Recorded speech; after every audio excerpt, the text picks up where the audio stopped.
Hey everyone, and welcome to Conversations with Josh Powell-Fussell. Today, I interviewed an old friend that I haven't seen for a long while. A beautiful, beautiful lady. Check it out. Enjoy.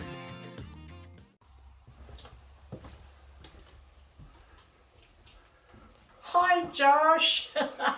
Gee, it's been a long time. Welcome to Freshwater. Thank you. How are you? I'm great. Would you like a cuppa? Oh golly, it's been a long time. Yes, I'd love one. Oh, good. I've just brewed one for us.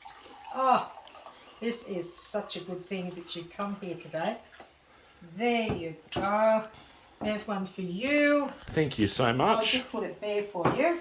And I'll do one for me. This is my haven. You know that, don't you? This is where I get very highly creative here in my kitchen. I sure do, and I know that you love to cook, and you love that good old-fashioned cooking as well. I do. I mean, there's nothing nicer and more comforting for me than being here, where I love to be all of the time. And there's the flowers from my garden. Aren't they superb? They're gorgeous. I was actually looking at those, and I was going to ask you, tell us about what types of flowers those ones are. Well, you know, that's a good question, and I can't give you the answer. All I know is that they just come up every year, so they're annuals, I guess. And the vibrant colours are just something that draw me to them. And I bring them in fresh water every day in that vase, and they last me for weeks on end. So, yeah, they add colour to my kitchen. Let's go sit into the dining room. Would you like to do that? I would love to. Thank you so Okay, much. Here we go. I have a special chair in here.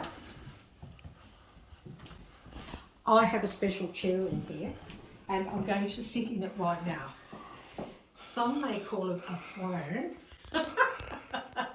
Wow, and you're actually also known as the Queen of Tregeagle, Queen Nora. So this is quite fitting, isn't it? Well, yeah, that has been the reference that's been made of me over the years, and I don't know how it started, Josh. I think it might have had something to do with the fact that I wore a lot of tiaras and, you know, highly fabulous diamante headwear over the years for parties, and anywhere I attended, wouldn't matter what it was, I'd have a tiara on. And in fact, they were as famous as, and so much so that one was actually nicked temporarily, wasn't it? It was, and I actually retrieved that. Just a few embarrassing situations, no name and shame, and it was returned. So that was great. But yes, this is my dining room, and I treasure everything that's in here. People come in here and say, oh, there's a lot of history in your dining room, and there is. It's every bit a part of me, and every item has a special significance to me, and all of the years that I've lived in this house here. That's fantastic. I think it's absolutely beautiful, and there is some priceless heirlooms in here as well. And that's one reason why I wanted to show people a little bit about the lady behind Nora Vidler-Blanksby. Sure, sit down. Do you want to have a seat? Sure thing. Let's have a little chat, hey? I'm in for it. Hi again. Meet my little puppy, Oh, Miss Harriet. pleased to meet you. Cutest little thing. She is. I went all the way to Kyogle. There was a breeder over there, and chose her. And she's 8 months old now, and the nicest little puppy you could ever wish to have around you. Oh, Yeah. she's gorgeous. I've got a little Shih Tzu Cross Maltese very similar to her, and he's a little boy, and his name's Turbo, and they remind me so much of each other. Do they? Yes, he sleeps with me, and he actually likes to be cuddled upside down like a baby. Maybe they need to meet one day, Josh. I will. I'll bring it over one day. He is desexed, so you've got no problems with babies. As she is as well, so that's good. Oh, like a big Thank you. playmates. You're welcome. The reason I thought we would do this video today was that I was coming out to visit Nora just off the cuff. I had to go to Lismore to get some clothes, and I thought I've got to connect with Nora again after all these years. So we thought we'd have a chat about the lady behind Nora Vidler-Blanksby. Now, Nora, I know that you are currently on 88.9 FM as a really good quality radio presenter. Has that been a passion of yours for many years? Oh, goodness, yes. My whole career in radio, Josh, started 50 years ago. Oh, wow. I know, it's a long time, and here am I admitting to it. But it's interesting that I should share that because it's exactly 3 years since I went to the 50th reunion of 2KM in Kempsey. Oh, wow. Now, Yeah. that's where Slim Dusty grew Yes. up, isn't it? So did you sort of, have any sightings of Slim, or did you play any Slim Dusty on your radio at that stage? No, I didn't. I did have a flatmate once who came from where Slim Dusty was born. Kirkpatrick, I think his surname was, Yes. which was up at Nulla Nulla near Bellbrook, out of Kempsey, and she had memories of Slim's family. But no, we didn't. I mean, in those days, such a long time ago, Johnny Farnham was touring. He was like 16 or 17. He'd just released Sadie the Cleaning Lady, came to Kempsey with the Cole Joy Show, Oh, yes. and I interviewed him on radio. That was a huge buzz for me. It really was. Oh, wow. Well, that's one for the books because Yeah. John's a huge superstar, isn't he? He is. I hope he gets back to singing after his recent surgery. Sure do. I've heard on the news last night that the family's released a statement that he has been moved sort of from the really high care unit into a lower care unit, which is Lovely. absolutely wonderful. What was Kempsey like all those years ago, and what was it like doing radio there? It was exciting. I had my very first trip in a commercial airplane from Mascot Airport in Sydney to Kempsey, and my first job in commercial radio was very exciting. I was quite young, and I was the only female on staff, which the men, the announcers there, found a little bit difficult to take because I'm not sure in coming forth with what I think or feel, and I thought I was quite capable with what I was doing, and the station thought I was too. So for me it was a period of growth, and I used to do all things connected with the Macleay Valley, and the forms of entertainment we had would be balls way out in the country in big remote halls, and you'd get all dolled up and you'd dance away the night in the hall, and then you'd run across the road and drink alcohol in the hotel because alcohol couldn't go into the halls.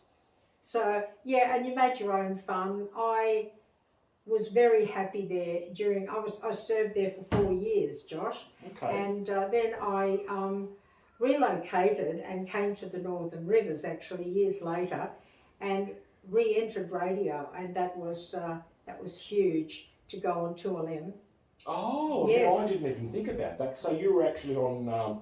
So 2LM obviously is commercial radio. Yes. And Kempsey was commercial radio Yes, as well. they were. Yes. Wow. So you've got a commercial radio presenter here who is still doing radio on community radio. Yes. But I tell you what, it still sounds very much like commercial radio, your style of show, because you do a lot of talkbacks and things like that, don't you? I do a lot of interviews. I have a lot of conversations online with regular guests and those that I invite to come on the show. And I've been there now at 88.9 for going on 5 years. Wow. Yes. And what's the name of your program? The Long Lunch on a Monday. Wow. It is a long time to have lunch from midday till 3 o'clock in the afternoon.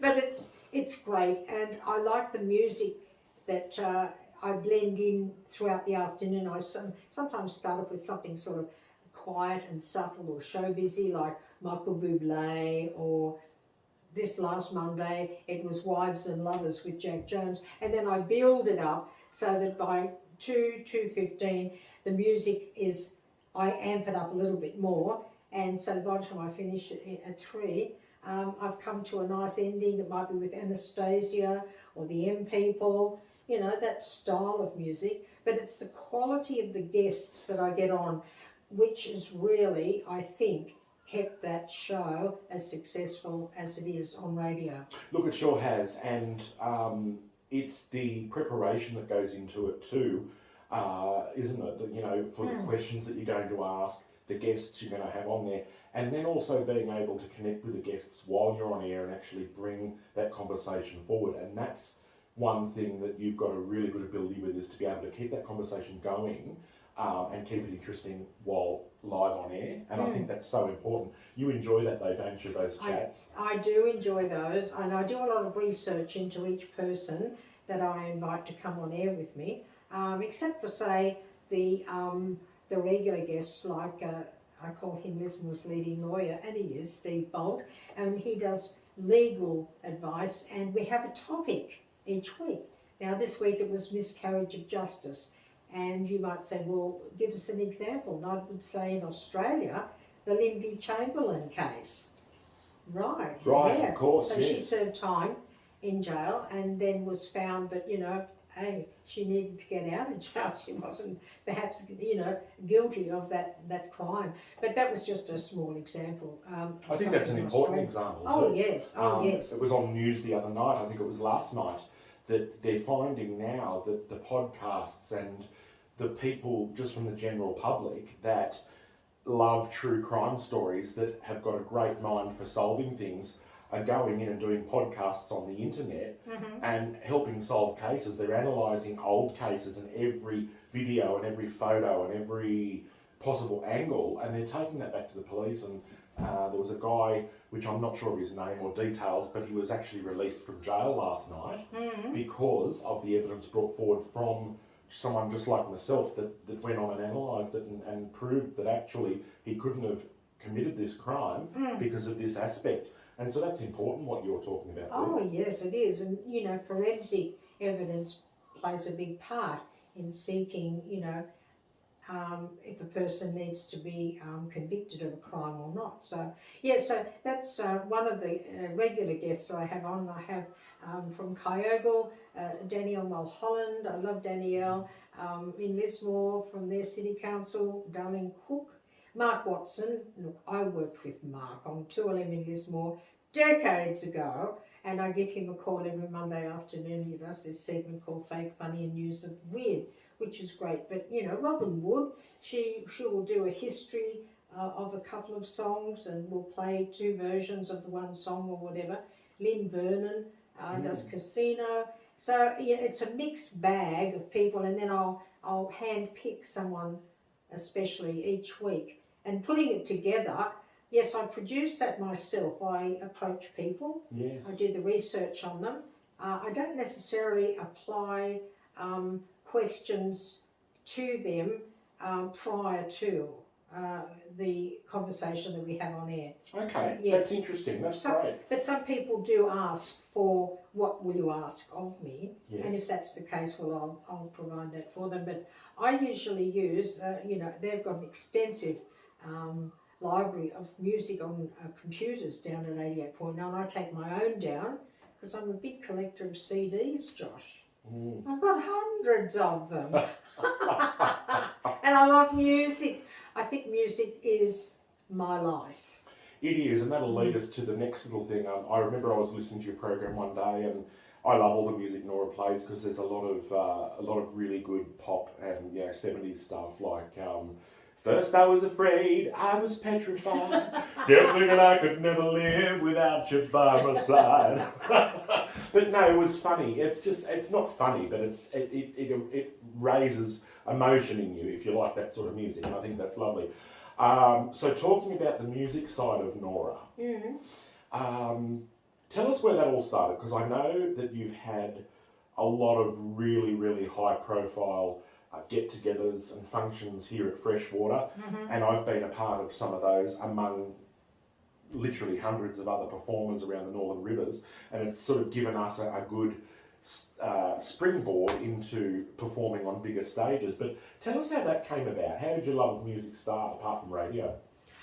I think it was something that I used to lift my spirits, I think, when I was young. You buy your first 45, you play music. If you're not feeling fantastic that day, you play a song and it lifts your spirits. And that's been the road I've travelled on for most of my life, is that the music will then make me elevated to a nicer way of thinking if I'm feeling a bit flat or, exhausted or tired or whatever the reason might be.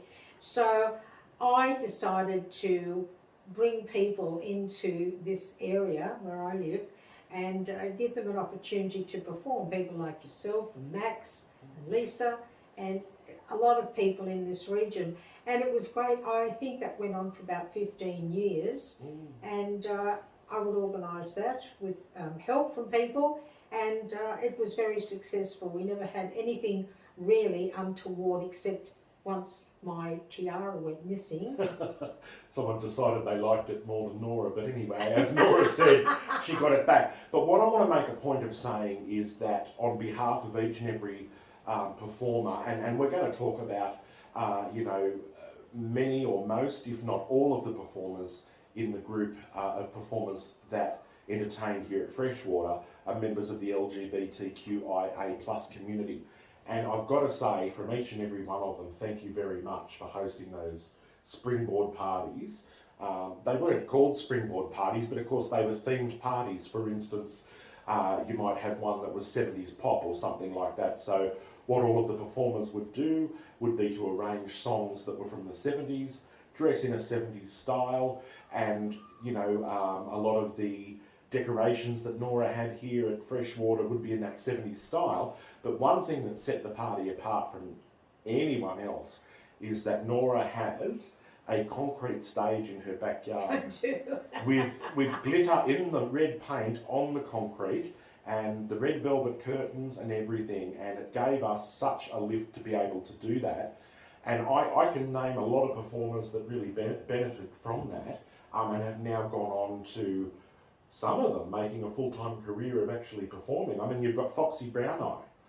She's ran with her career, and she's an amazing drag queen. Well, I know Foxy's been on the bill here several times. And of course we've got Lord Boat, who was already established, but also entertained a lot out here at Nora's. You've got Litex from here in Lismore, myself, and I know, it brought me out a lot because the things that Nora sort of threw at me were things that I didn't necessarily have that much experience in doing.